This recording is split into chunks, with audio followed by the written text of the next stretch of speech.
សួស្វាគមន៍អស់លោកអ្នកមកកាន់កម្មវិធីសិក្សាភាសាអង់គ្លេស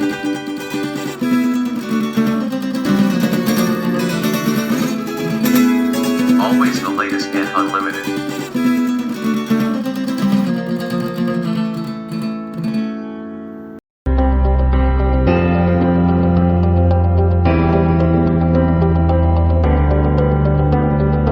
Now you are watching the special English program Khmer. ឥឡូវនេះលោកអ្នកកំពុងទស្សនាមេរៀនភាសាអង់គ្លេសជាខេមរៈភាសា Hello everyone, welcome back.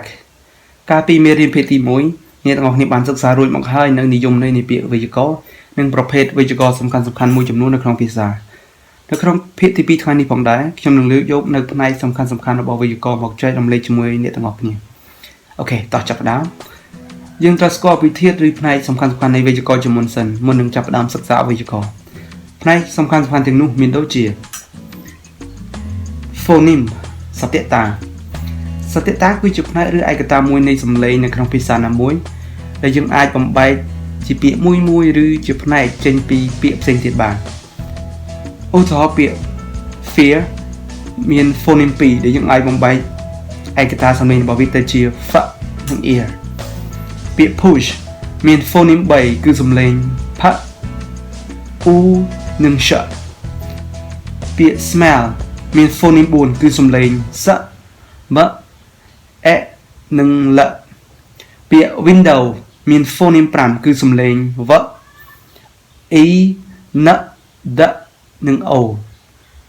ពាក្យ farmyard មាន phoneme 6គឺសំឡេង f a m y a និង d នៅក្នុងភាសាអង់គ្លេសមានសត្យតាប្រហែលជា44ដែលរាប់ទាំងស្រៈនិងព្យញ្ជនៈបញ្ចូលគ្នាគុណនាមរបស់ពាក្យ phoneme គឺ phonemic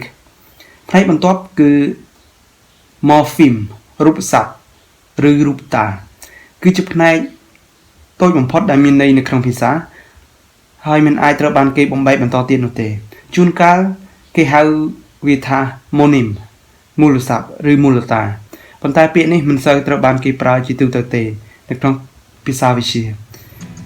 និយាយឲ្យខ្លីទៅ morpheme គឺជាធាតុពាក្យដែលយើងហៅថា word element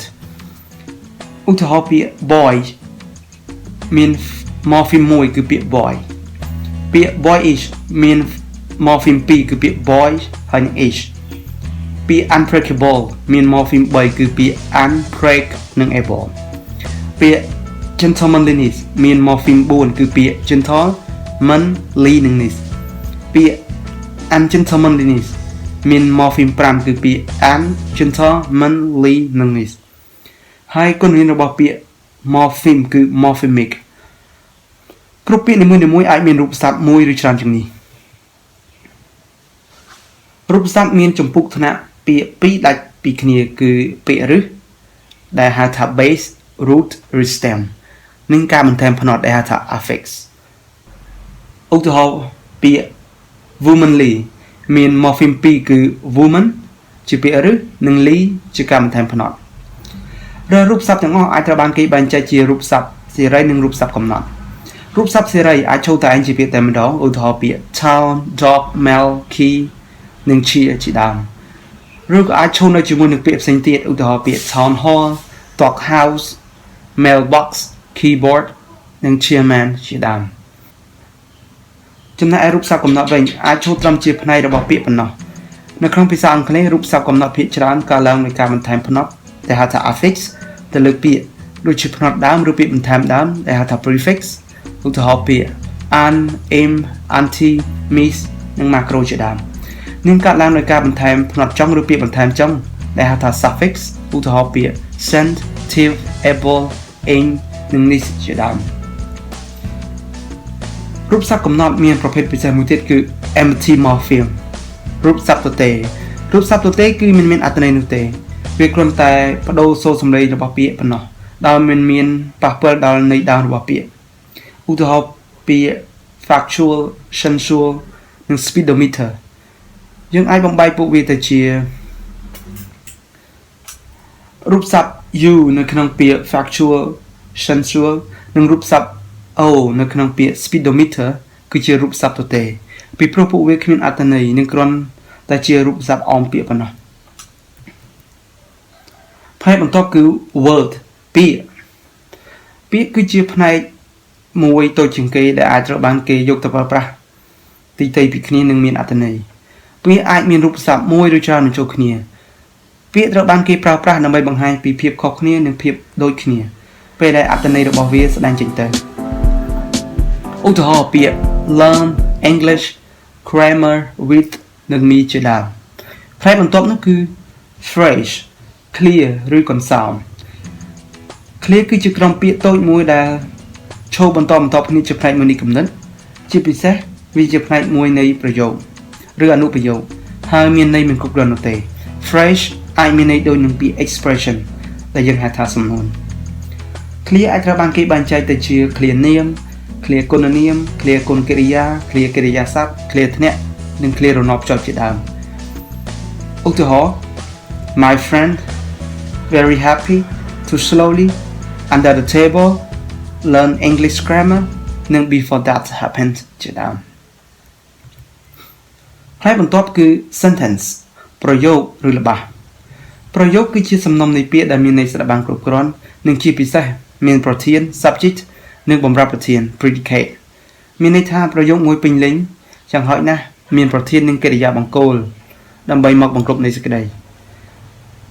ហើយយើងទៅតាមមុខងាររបស់វាប្រយោគអាចត្រូវបានគេបែងចែកទៅជាប្រយោគបញ្ជាក់ប្រាប់ពីអ្វីមួយប្រយោគបញ្ជា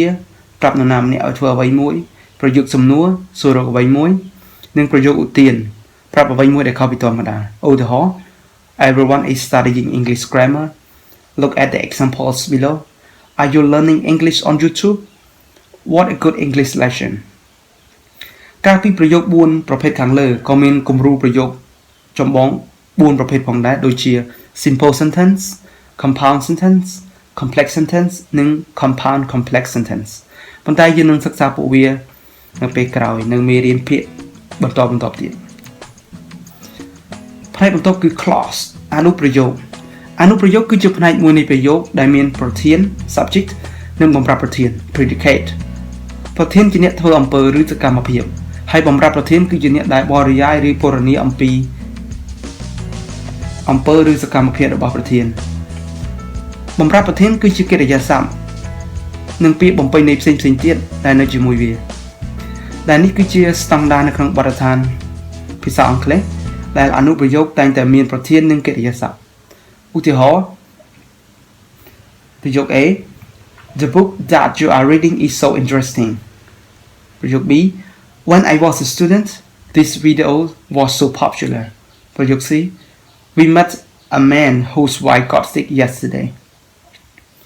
នៅក្នុងប្រយោគ A អនុប្រយោគទី1គឺ The book is so interesting ដែលមាន the book ជាប្រធានហើយ is គឺជាកិរិយាសព្ទតែបើយើងគិត is so interesting វាគឺជាបម្រាប់ប្រធានអនុប្រយោគទី2គឺ that you are reading ដែលមាន you ជាប្រធានហើយ are reading គឺជាកិរិយាសព្ទនៅក្នុងប្រយោគ B អនុប្រយោគទី1គឺ when I was a student ដែលមាន I ជាប្រធានហើយ was គឺជាកិរិយាសព្ទអនុប្រយោគទី2គឺ this video was so popular ដែលមាន this video ជាប្រធានហើយ was គឺជាកិរិយាសព្ទនៅក្នុងប្រយោគ C អនុប្រយោគទី1គឺ we met a man ដែលមាន we ជាប្រធានហើយ met គឺជាកិរិយាសព្ទអនុប្រយោគទី2គឺ whose wife got sick yesterday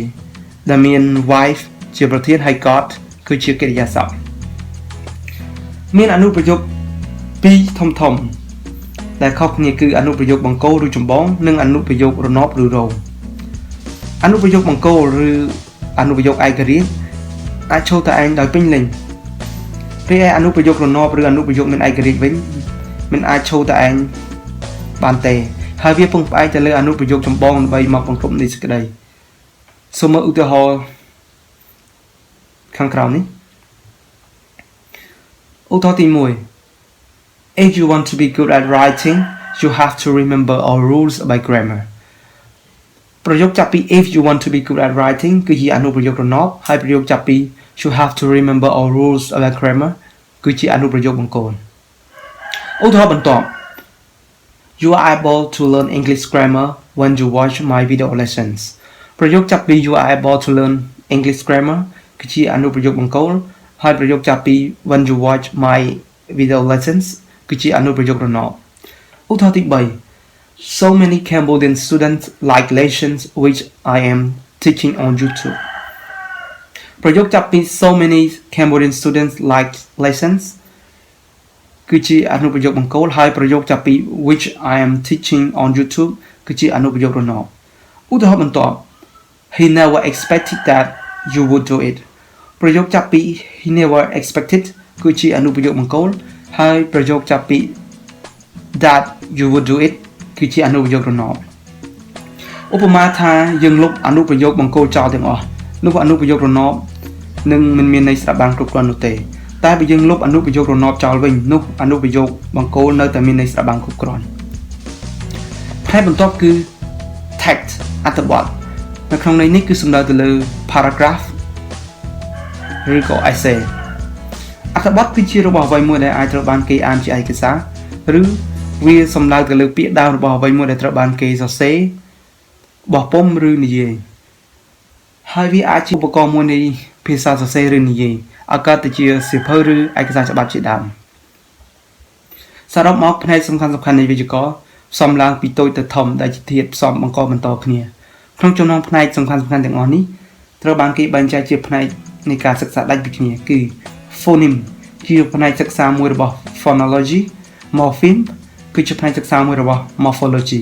word phrase sentence និង clause គឺជាផ្នែកសិក្សាមួយរបស់ syntax text គឺជាផ្នែកសិក្សាមួយរបស់ writing ហើយសរុបផ្នែកទាំងអស់គឺជាផ្នែកសិក្សាមួយរបស់ភាសាវិទ្យាអំពីវេយ្យាករណ៍ខ្ញុំសង្ឃឹមថាអ្នកទាំងអស់គ្នារីករាយនឹងទទួលបាននូវចំណេះដឹងបន្ថែមសម្រាប់មេរៀននៅថ្ងៃនេះសូមកុំភ្លេចជួយ like share និង subscribe ដើម្បីទទួលបាននូវមេរៀនថ្មីៗជាបន្តទៀតជួបគ្នានៅមេរៀនបន្តសូមអរគុណសូមជម្រាបលា